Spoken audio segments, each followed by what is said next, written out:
Ibu yang terkasih, jumpa lagi kita di ibadah online Power Gloria. Begitu besar kasih Tuhan di dalam setiap musim kehidupan kita. Tidak bisa kita lukiskan betapa indahnya kasih Tuhan pada setiap kita. Tetapi biarlah kita mau terus menyembah Dia, karena di dalam firman Tuhan dikatakan kita harus menyembah Dia di dalam roh dan kebenaran. Untuk mengawali ibadah kita pada sore hari ini, mari kita angkat sebuah pujian lebih dalam menyembah.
akan mendengarkan firman Tuhan pada sore hari ini.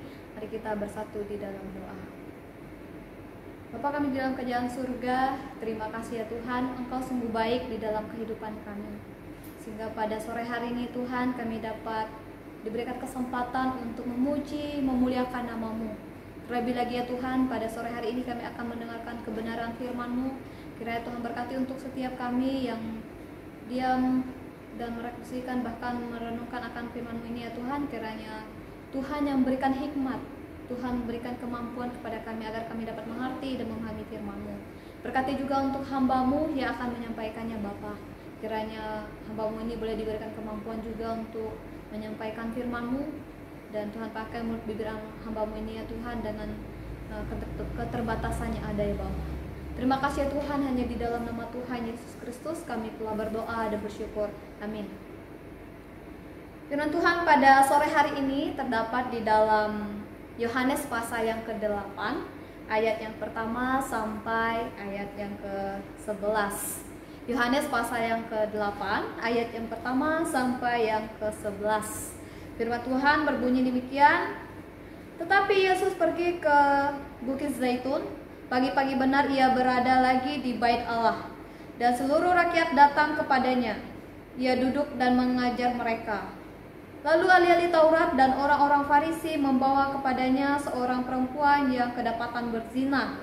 Mereka menempatkan perempuan itu di tengah-tengah dan berkata kepada Yesus, "Guru, perempuan ini tertangkap basah ketika ia sedang berzina.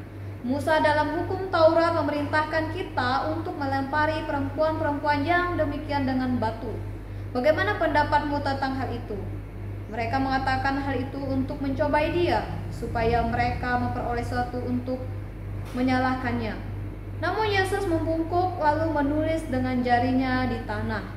Ketika mereka terus-menerus bertanya kepadanya, ia pun bangkit berdiri lalu berkata kepada mereka, "Siapa di antara kamu tidak berdosa? Hendaklah ia yang pertama melemparkan batu kepada perempuan itu."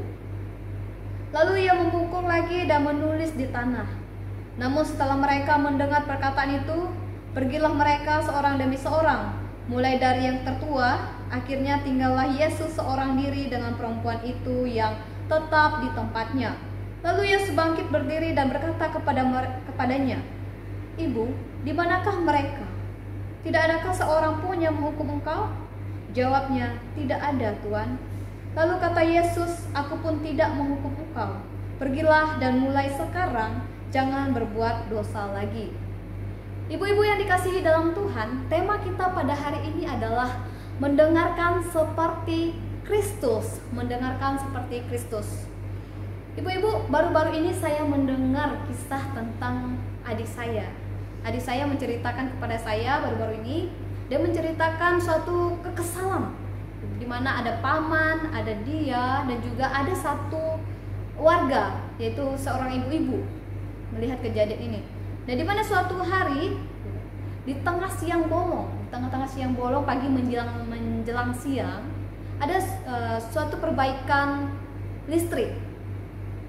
Nah, tapi tiba-tiba ada mobil yang datang kemudian menabrak tiang listrik itu, dan kemudian membuat tiang listrik itu menjadi tiang listrik maupun listriknya menjadi buruk, rusak.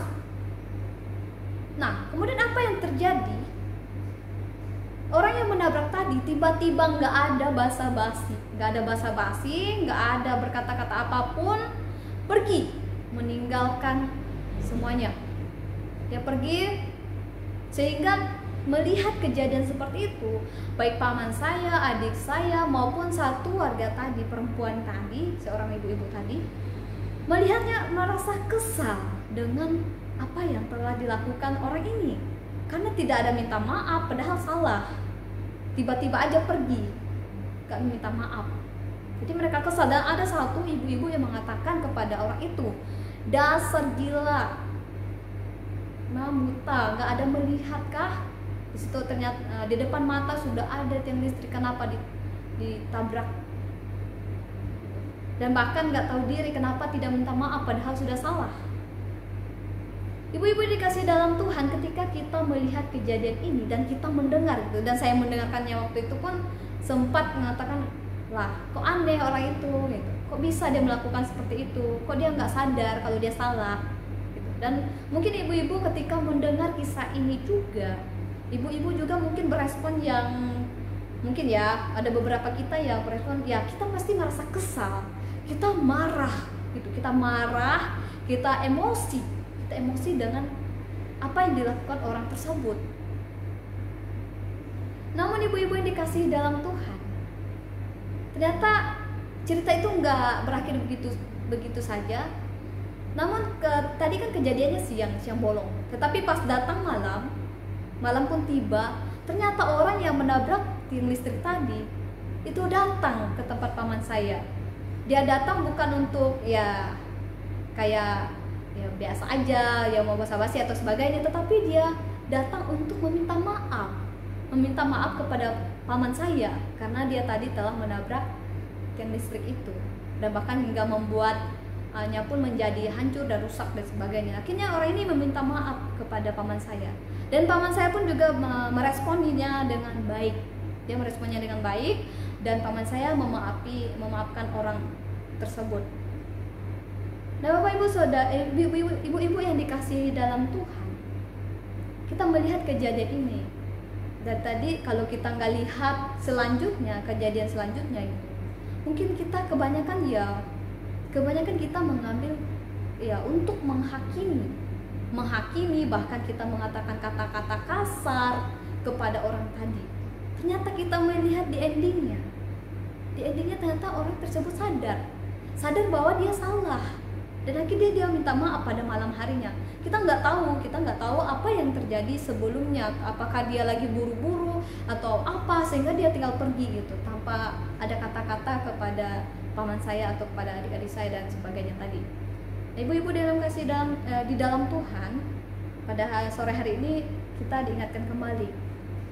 Ketika kita mendengar sesuatu atau melihat sesuatu dan segalanya, pasti setiap orang tuh punya responnya masing-masing, punya tanggapannya masing-masing mengenai peristiwa apapun maupun mengenai kejadian apapun itu, maupun mendengar tawaran atau mendengar gosipan atau sebagainya, mendengar berita. Di sini kita melihat pasti memiliki banyaknya tanggapan, ada yang tanggapannya baik, ada juga responnya juga yang buruk seperti tadi dengan emosi dan sebagainya. Namun dalam firman Tuhan kita pada sore hari ini ingin mengingatkan kita, ibu-ibu yang dikasih dalam Tuhan, dimana kita diingatkan untuk menjadi pendengar atau mendengarkan seperti Kristus. Di sini kita dapat melihat mungkin kisah ini sudah nggak asing lagi bagi kita, gitu ya. Dimana kita dapat melihat dimana peristiwa ini tentang orang-orang ahli-ahli Taurat dan juga orang-orang Farisi pada waktu itu melaporkan kepada Yesus membawa seorang perempuan yang kedapatan berbuat zina.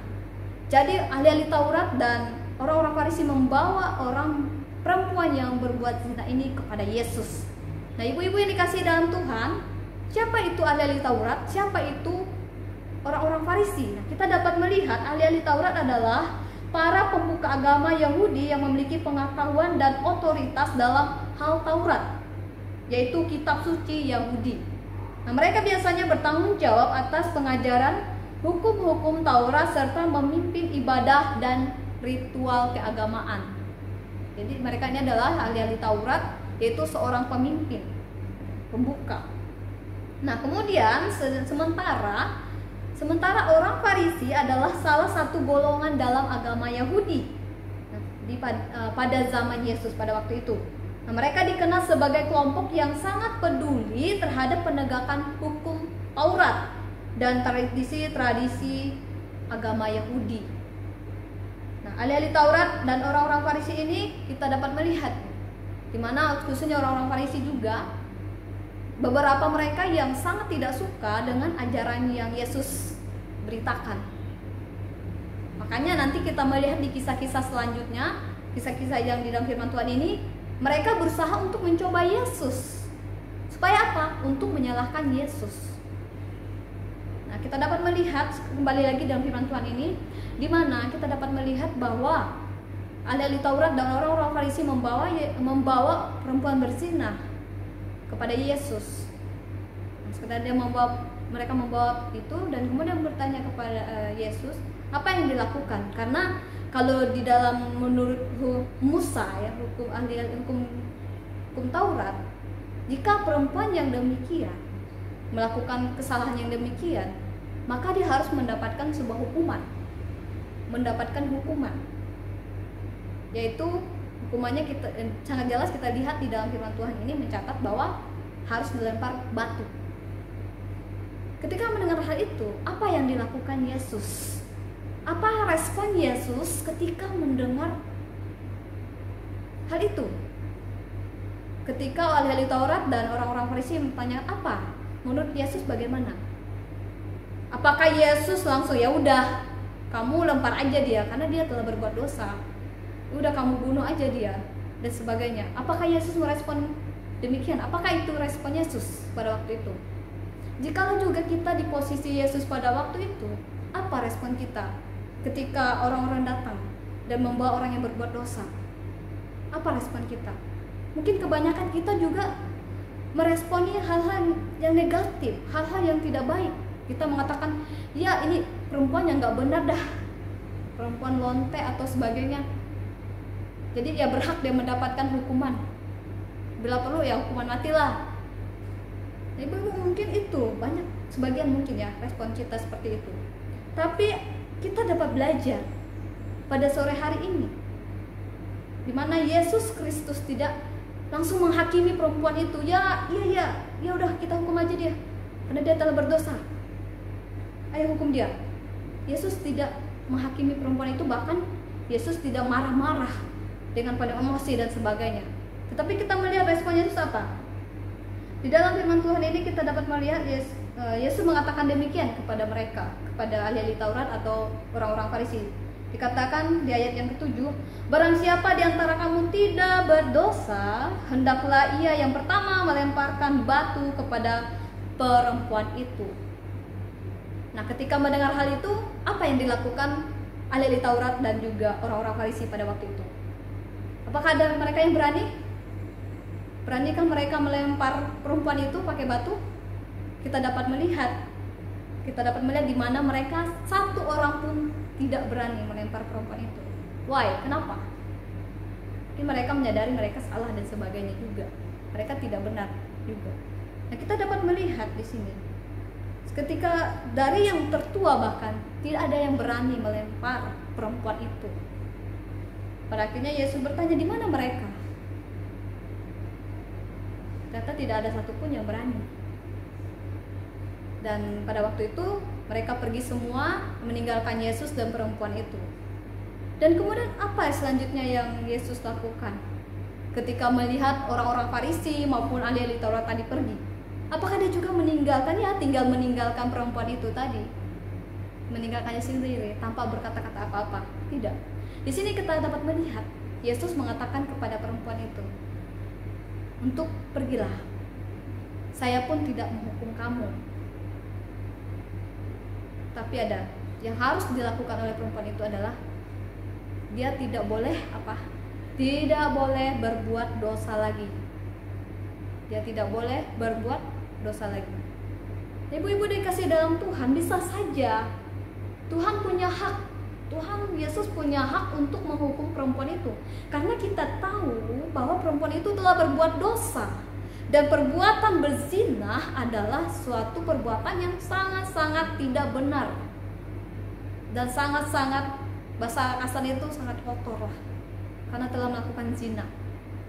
Namun di sini kita dapat melihat karena kasih Yesus yang sungguh besar, dan Yesus sebagai pendengar yang telah mendengarkan apa yang dikatakan ahli Taurat dan sebagainya, dan dia meresponnya dengan penuh hikmat, tidak dengan emosi. Nah, ibu-ibu dan dikasihi dalam Tuhan, kita sebagai orang-orang percaya, oleh karena itu juga kita diajarkan untuk menjadi pendengar seperti Kristus. Kita bukan hanya mendengarkan kemudian ya abai atau sebagainya, tetapi di sini kita ditekankan untuk berhikmat. Bagaimana kita menanggapi setiap laporan ataupun mendengar cerita, berita, mendengarkan peristiwa-peristiwa tertentu, baik dalam peristiwa hal burukkah atau hal baik, semuanya. Di sini kita diajarkan untuk menjadi pendengar yang penuh hikmat, yang penuh kasih, yang dimana kita meresponinya bukan dengan emosi atau amarah yang begitu besar. Oleh karena itu, ibu-ibu dikasih dalam Tuhan, marilah pada sore hari ini, ketika kita mendengar berita, ketika kita mendengar laporan, atau misalnya kita mendengar gosip atau apalah itu, marilah kita belajar menjadi pendengar, belajar mendengarkan dengan baik, yaitu dengan merespon dengan baik, dengan hikmat Tuhan. Minta hikmat Tuhan. Bagaimana kita harus meresponnya hal ini, bagaimana kita merespon hal itu, sehingga apa yang kita tanggapi itu tidak menambah masalah atau menjadi semakin memperburuk hal-hal yang ada, tetapi malah memperdamaikan hal itu dan menyelesaikan itu dengan baik. Oleh karena itu, marilah sore hari ini kita belajar untuk penuh hikmat, meminta hikmat Tuhan dalam merespon segala sesuatu, agar apapun yang kita respon itu tidak menjadi batu sandungan bagi orang lain, tetapi boleh menjadi berkat bagi orang-orang di sekitar kita, dan kita boleh menunjukkan karakter seperti Kristus. Amin. Demikianlah firman Tuhan pada sore hari ini, kiranya dapat terus mengingatkan kita dan menyadarkan kita untuk mendengarkan seperti Kristus. Mari kita bersatu di dalam doa. Bapa yang kami puji dan kami agungkan, yang kami sembah di dalam nama Tuhan Yesus Sang Juru Selamat kami. Tuhan, pada saat ini kami bersyukur untuk firman-Mu yang telah mengingatkan kami dan mengajari kami, di mana saat kami mendengar laporan atau apapun itu, kiranya Tuhan yang menolong, Tuhan yang menyertai setiap kami ya Tuhan. Kiranya Tuhan yang memimpin supaya kami boleh diingatkan untuk terus percaya kepada-Mu dan memiliki hikmat dalam menanggapi segala sesuatu. Terima kasih ya Tuhan, kami menyerahkan semuanya di dalam tangan-Mu. Hanya di dalam nama Tuhan Yesus Kristus kami berdoa dan bersyukur. Amin. Ibu yang dikasih Tuhan, kita tahu bahwa Allah tidak pernah meninggalkan kita. Karyanya yang besar selalu ada di dalam kehidupan kita. Tuhan selalu menolong kita di dalam apapun yang keseharian kita, apapun yang kita lakukan. Tuhan tidak pernah gagal. Mari kita naikkan pujian. Tuhan tidak pernah gagal.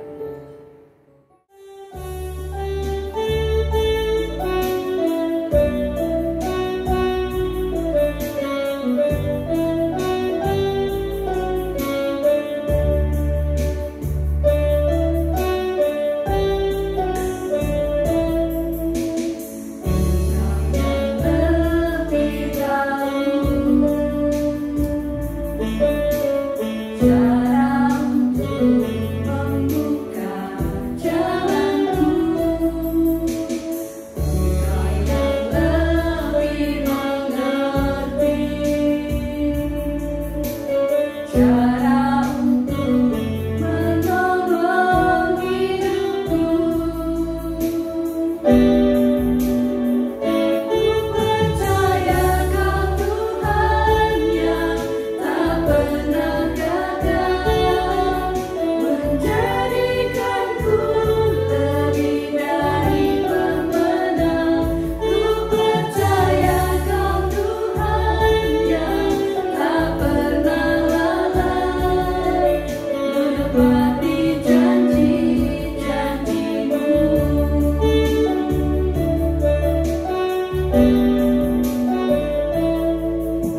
Ibu-ibu yang dikasihi oleh Tuhan, mari kita bersama-sama berdoa, datang di hadapan Tuhan, membawa kerinduan hati setiap kita kepada Tuhan. Mari kita akan berdoa bersama. Kepadamu Allah yang hidup, kami bersyukur untuk kasih setiamu yang kau berikan kepada setiap kami hari demi hari. Ada begitu banyak hal, peristiwa, kejadian yang Tuhan izinkan hadir di dalam kehidupan kami. Terima kasih Tuhan, semua itu boleh mengajar kami untuk belajar bersandar, berharap kepada Tuhan. Untuk kami belajar mengerti apa yang sesungguhnya menjadi kehendak Tuhan dalam kehidupan kami. Terima kasih Tuhan Yesus, terima kasih untuk semua itu. Hari ini kami bersyukur, kami boleh datang di hadapan Tuhan, memuji nama Tuhan bersama sahabat-sahabat kami. Kami juga belajar firman Tuhan. Dan ajarkan kami Tuhan dengan tekun, dengan sungguh-sungguh untuk mau dengan kerendahan hati menghidupi, melakukan firman-Mu dalam keseharian kami dengan penuh ketaatan. Terima kasih Tuhan Yesus, terima kasih. Hari ini kami juga membawa kerinduan hati kami kepada Tuhan. Berkatilah kami Tuhan, kasihi kami. Apa yang menjadi beban kerinduan ibu-ibu dimanapun mereka berada, usaha pekerjaan mereka, rumah tangga mereka, anak-anak mereka, masa depan anak-anak, biarlah ada di dalam tangan Tuhan. Kau memiliki rancangan yang baik, yang indah untuk setiap kami. Berikan kami yang terbaik Tuhan, seturut dengan kehendak-Mu, rancangan-Mu. Untuk bangsa dan negara kami, biarlah Kau juga memberikan yang terbaik. Pemimpin kami memikirkan, merancangkan hal-hal yang baik demi kesejahteraan rakyat Indonesia. Mereka bahu-membahu, mereka sungguh-sungguh bekerja memikirkan dan mengerjakan program-program yang baik untuk kesejahteraan rakyat Indonesia. Pemimpin kami, pemimpin yang takut akan Tuhan, itulah yang menjadi harapan kami. Pemimpin kota kami adalah pemimpin yang sungguh-sungguh takut akan Tuhan dan bekerja demi kesejahteraan kami semua. Terima kasih Tuhan Yesus, terima kasih. Segala harap kerinduan kami yang ada di dalam hati kami yang tidak terucap hari ini, biarlah Tuhan juga meniliknya dan memberikan yang terbaik. Kesehatan kami, pergumulan kami, usaha pekerjaan kami, harapan kami, semua kami serahkan di dalam tangan Tuhan.